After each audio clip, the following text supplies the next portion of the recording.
Born on June 9, 1954 in New York City, Edoardo Agnelli was the eldest son of Gianni Agnelli, an Italian Christian, and Marella Carraccio, a Jewish princess. His father Gianni was an Italian billionaire senator who was the owner of the automobile factories Fiat, Ferrari, Lancia, Lamborghini, Alfa Romeo, and Iveco. He also owned factories producing industrial parts, many private banks, fashion and design companies, newspaper publishing company, and many other entities. The amount of his family's wealth and influence are so great that the press in Italy calls them the Italian royal family. Edoardo completed his primary and secondary education in Italy. He went to England for his higher education.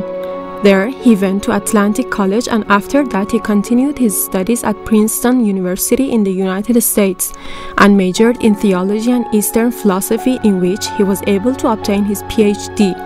One day, when he was in the library, he noticed the Quran on the shelf and decided to read it. He was impressed by it and decided to check it out. While reading it, he felt that the words and phrases had a special power and light to them, and that they could not have been written by a man. It is from there on that he developed an interest in Islam and started studying and researching about it, as he had done for other religions. At the age of 20, he went to an Islamic center in New York and declared his desire about wanting to become a Muslim. There he became a Muslim, and they gave him the name Hisham Aziz. After becoming a Muslim, Edoardo met Dr. Qadiri Abiane, who was a member of the Iranian embassy in Italy, and it was through him that Edoardo became a Shiite Muslim and chose the name Mahdi. Edoardo's conversion to Islam wasn't accepted well by his family, and he was subjected to various abuse and trouble by them. He was isolated from the Fiat company. His father had threatened that if he did not forget his Islamic beliefs, Edoardo would inherit nothing after his father's death. But he was prepared to forget his millions of dollars inheritance rather than forget Islam. His family was continually putting him under severe pressure to desert Islam, but they never succeeded. Edoardo left all his riches and embraced Islam and the teachings of the Ahlul Bayt. Edoardo traveled to Iran many times, and in March of 1981 he went to see Imam Khomeini, and it was during this meeting that Imam kissed his forehead. Then he participated in Friday prayers on April 3, 1981 in Tehran. He also had a trip to Mashhad and visited the holy shrine of Imam Reza. A story of struggle, murder and love. I must go further, so you feel the above. They said he was lost and hooked on drugs, cause he bowed to Allah on the prayer rug. A mind clean and straight, just like his heart, not the typical image of a patriot arc. He studied in Princeton in search of truth, a man on a mission, but they too were in pursuit.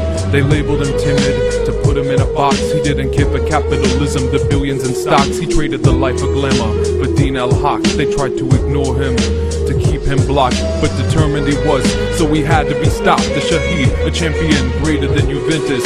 Day and night he served the plight of all the defenseless. Traveling to Iran, Imam Khomeini was his witness. Shaheed Agnelli, they envied your honesty, submission to God, your faith and modesty, service to humanity, patience constantly, the real behavior of a Muslim, obviously. Although he was the only son of Senator Agnelli, Edoardo was considered as inappropriate due to his religious views to be a successor for his father.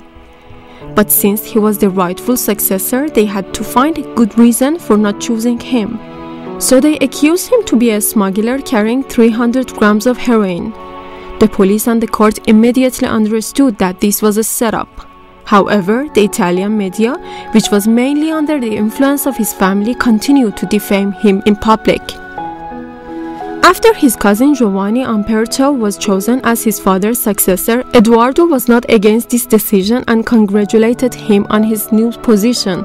However, after Giovanni's suspicious death, Edoardo severely opposed the appointment of his Jewish nephew Jacob Alkan. However, Alkan became the new successor, and they tried to change Jacob's surname from Alkan to Agnelli. During the last years of his life, Edoardo had told to his close friends about his family's intentions and trying to show that he was a psychopath, and even sending him to a mental institution. He was threatened severely by Zionist Jews and decided to go to Iran and study in Qom. He was eventually killed on November 15, 2000 in Turin, Italy by his enemies and the enemies of Islam.